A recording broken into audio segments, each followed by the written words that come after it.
Gusto mo bang mag-improve ang buhay mo? Ano mga kombinasyon sa buhay na panalo? Alamin ang mga kasagutan sa isang life improvement seminar workshop na makatutulong sa iyo. Mabuti kaysa dati. Mga hakbang para sa buhay na panalo.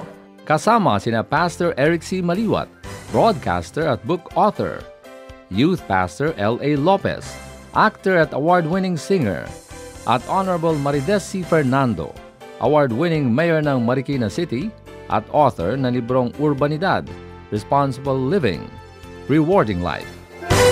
Mabuti kaysa dati, mga hakbang para sa buhay na panalo. December 29, alas 9 ng umaga hanggang alas 3 ng hapon sa Christ in You Faith International Ministries sa likod ng Junjun's Restaurant, Dolores Homesite, San Fernando City, Pampanga. Mapapakinggan din ang special music ni Vince Paez. Mabuti kaysa dati dahil may lugar pa ang tagumpay sa buhay mo. Mabuti kaysa dati, mga hakbang para sa buhay na panalo. Para magpalista, tumawag sa 045-963-1324 o 045-961-8593.